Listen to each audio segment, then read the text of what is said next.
You've probably heard people out there saying that in order to be productive or get onto self-improvement, you need to quit playing video games entirely. And although for some people this approach might be the most beneficial, for the majority it's not really necessary. I used to be heavily addicted to video games, just like most people my age. I would play for around 5 to 6 hours each day and I wouldn't really do much else with my life. And though my life is drastically more productive and different now than it was back then, I still give myself the time to enjoy video games and play them without them having a negative impact on my lifestyle, as it's actually quite the opposite. I've developed a routine where video games are actually a benefit to my life as well. So let's look at my average day from a few years ago when I was a full-time gamer. As you can see, this was basically a regular weekday.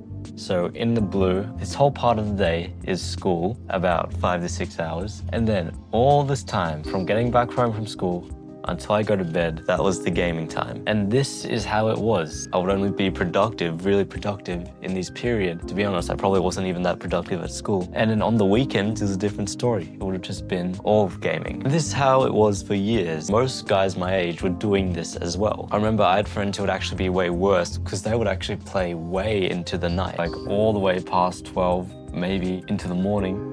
You know, waking up, going to bed at like 3 a.m. I never stayed up that late, but I certainly wasted more time than I should have. Now let's see how this changed when I got into self-improvement.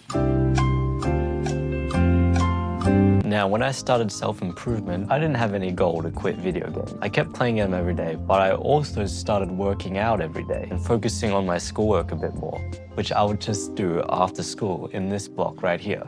So as I got into the habit of doing these, my gaming time just naturally decreased. I went from maybe like 6 hours after school down to like 4 hours after school, or even less sometimes. And while I just kept this up, I just kept working out, I kept doing my studies, focusing on that, getting a bit more disciplined with my life. My urge to play video games just naturally got weaker. They weren't the main thing on my mind anymore each day I got home from school, because now that I was starting to work out, I had something else in my life that I could genuinely enjoy. And then this cycle just kept up until now, where I only play video games for about a few hours a day, only 1 day a week. Point is, my addiction to video games just naturally faded as I got onto self-improvement, because the enjoyment I got from working out and being productive all day really was a higher level of fun than I was getting from video games now. And video games basically just became more of a thing I only did in my spare time, which is ultimately what it's supposed to be, not something I was doing habitually just like 6 hours a day. The thing is, video games themselves aren't necessarily the problem. It's playing them impulsively, which is. You see, when I was addicted to gaming, I wasn't in control of my mind. My automatic habit each day I got home from school was just to turn on the Xbox. I was heavily addicted because I was just using them impulsively every day. And the same can be said about many things. Social media isn't all that bad.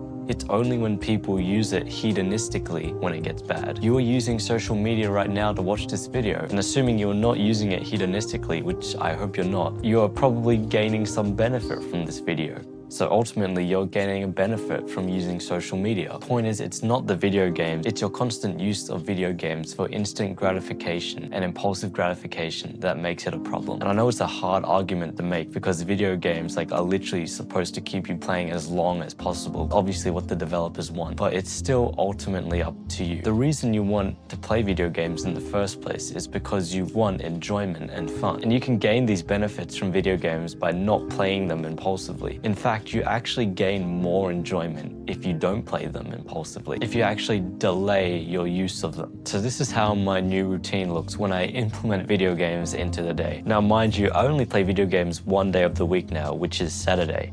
So this is what my Saturday would usually look like. I would usually implement it just here in this little block at the end of the day. And then throughout the week, this is not here at all. And I know I could easily take video games out of my routine. But the thing is, there's still a real sense of enjoyment and relaxation you can get from playing video games when you don't play them impulsively, when you don't exploit them for instant gratification. By playing video games only for this couple hour block every Saturday, I treat that as more of my wind down time, my rest time. Because ultimately at the end of the hard week, you want to rest up somehow. And so I use video games as my way to do that. And through always scheduling it here in this block every Saturday, basically, maybe Sunday if I'm feeling extra lazy. But by having it here, it means throughout the week, I'm not getting impulse to play video games. It's not on my mind at all. Throughout the week, I'm working on stuff. And then only on Saturday, that's the day I know I'm gonna play video games. I basically have it scheduled in to this block here. So that means throughout any other time of the week or throughout this day, there's no drive to play it. I'm not having to fight the urge to play it because I know it's gonna be here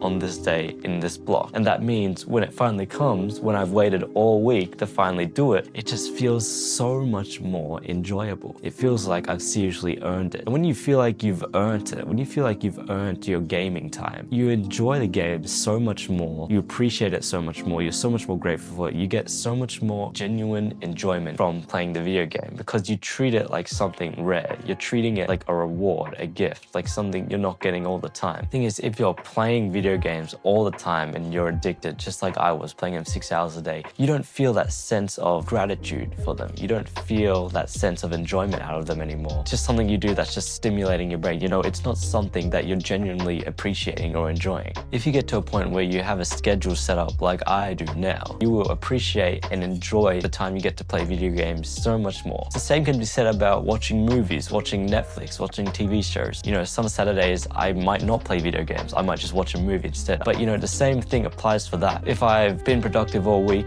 and then I sit down on Saturday night and watch a movie, I find I enjoy it so much more. I can really appreciate it so much more because I know the time I got with it is limited. If I was doing it every day, I wouldn't appreciate it as much. I know there's this whole mindset around self-improvement and being productive, make your day hard, do something that sucks every day.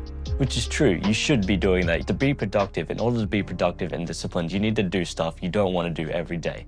But that doesn't mean you take out things you want to do. You should give time to yourself to do things you genuinely enjoy, to do things you want to do. For me, I usually work that in after I do the stuff that sucks, after I do the productive stuff. I always schedule video games after I've done all the work for the day. And you know, that doesn't necessarily mean playing the video games is having a big negative effect, because since I'm not playing it as much, since I can appreciate video games more in the times I get to play them, I can actually derive some more benefit from them. I find this works best with story games because I play a lot of Red Dead Redemption 2.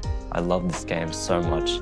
But I feel when you play a game, a high quality game like this, you can derive some real benefit. You can derive some real lessons. Some of the stories that are told in brilliant story games like this can really have a positive effect on your life. Even if it's like playing multiplayer games with your friends, like ultimately that can be a positive thing. You don't have to demonize video games themselves so much. You can use them to benefit your self-improvement. You can use them in a way that they have a positive impact on your life. But the thing is, most people just don't do that. That is why they are seen as such a negative, useless thing to do. Just stop playing video games impulsively. Stop using them for constant stimulation and instant gratification. Use them as rewards for your hard work. Use them as a genuine way to wind down after you've had a productive day. And I guarantee they will end up having a positive impact on your life again.